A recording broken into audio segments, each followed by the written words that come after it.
So, Duško, what do you reckon?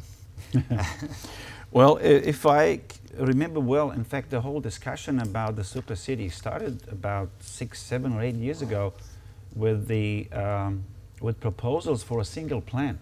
That, if I remember well, there was this talk of a single plan and how Auckland, as an urban region, does not have actually a single planning authority and a single document that would steer its development in the future. So clearly issues of spatial development are very, very important, and this is one of the reasons why perhaps the Supercity idea, one single authority, is a good idea.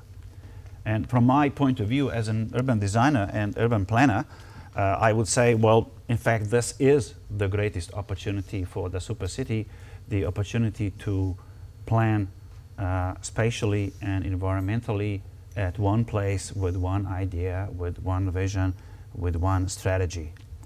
I think that's a fantastic opportunity. It's a very long-term opportunity. This forum, after all, is about future. This is a forum for the future. So I guess the first question we need to ask ourselves, what is the future?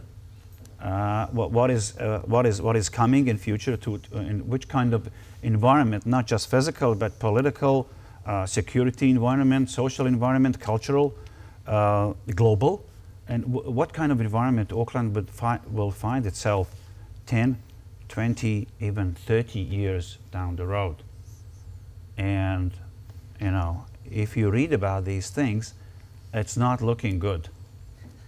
It's not looking good at all, actually. And so I'm a climate change believer, you know, I had to declare immediately. But I wish it was only climate change. It's more complex than that. It's population growth, you know, biodiversity loss, climate change, peak oil, peak water, peak this. It's not looking good. You know, as some people define it, like we are heading, you know, to a perfect storm where several global, physical, ecological factors will come together kind of almost at the same time, and we will find ourselves in a serious crisis. That is all nations of the world and cities in particular. So I really enjoyed when my colleague Peter McKinley gave us this introduction that, you know, the new mayor and the new council will suddenly find themselves in this global environment, peers with other big cities around the world. And in fact, the cities and the city mayors might emerge in the 21st century as more important than prime ministers and presidents, because the affairs of cities and the crises of cities will be way bigger than any kind of national crisis. So indeed, the opportunity for Auckland Supercity to look at the future in a mature, responsible, serious way, I think this is our greatest opportunity. Now, what are the issues? Several speakers have mentioned before high performance. So Auckland has to perform in this global environment. And I fear that too often this means economic performance. I'm afraid environmental performance will be more important, because unless you perform environmentally, you can't perform economically. It's going to be as simple as that. From a more positive point of view, in fact, if you can perform environmentally, that means that you have designs and technologies and know-hows which enable you to achieve excellent social and economic goals at the least possible cost to the natural environment. Therefore, you have the know-how which will be the most sellable, the most marketable commodity in the 21st century. Cities are coming to a serious crisis with resources and sinks. It is becoming ever more difficult to feed them with food and water and energy and materials, and ever more difficult to dispose of their various waste. Therefore, the technologies and the types of design which can do this, with 9 billion people on the planet and 5 of which are in cities, places which have that know-how will have serious economic advantage they will be able to export, like the people in Brisbane have said, we have to export. Yes, but what? Well, I think this will be the most important commodity, actually, the green knowledge economy. Not any knowledge economy, the green knowledge economy. That will be the one that will be making money around 2020. So this is, I guess I'm suggesting some kind of a sort of initial ideas for some kind of economic strategy, but that one I see it really as overlapping with an environmental strategy. So my vision for Auckland Supercity is, say, the cleanest, greenest and smartest city in the world, or metropolis in the world if you wish. Cleanest meaning the city with minimal environmental impact, with an ability to actually enable high standard of living with minimal consumption of resources and minimal environmental impact. The greenest, the city that functions like nature. It mimics natural systems and therefore it is fully integrated with nature, with the ecosystem. Smart, it means it's using technology, even sophisticated technology to a large extent. The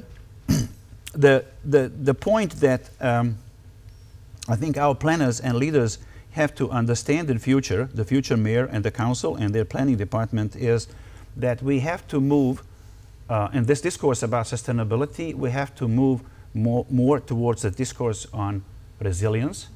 Resilience is becoming the new big catchphrase. I don't know what will happen to it. It might become misused and abused, just like sustainability, whatever. But at the moment, experts in this field are telling us that the whole urban environmental story is not just about mitigation.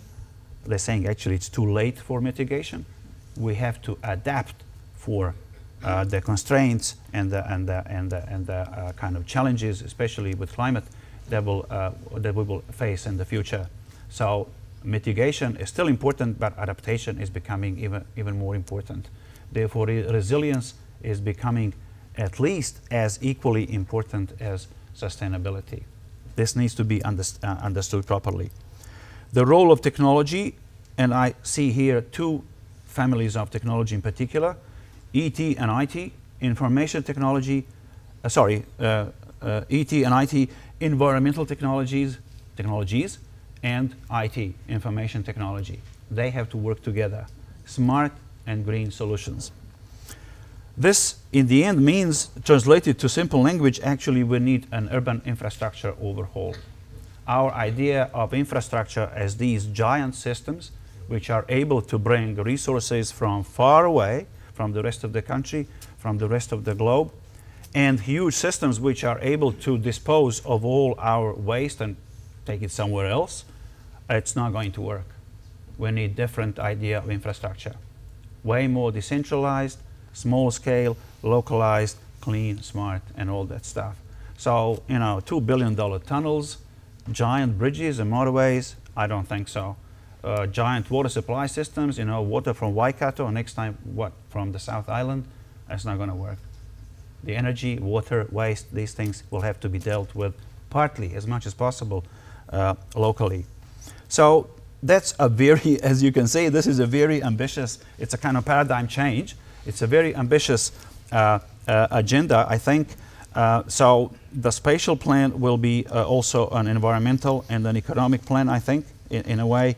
And for that to happen, the new city will have to have an extremely capable and well-equipped and well-budgeted for planning department. One of the best in the world, I would say, of course. And they will then need also support from research institutes and academia and so on. So that's a huge project. Yeah. Well, that's an amazingly challenging view of how big the environmental stroke economic change needs to be.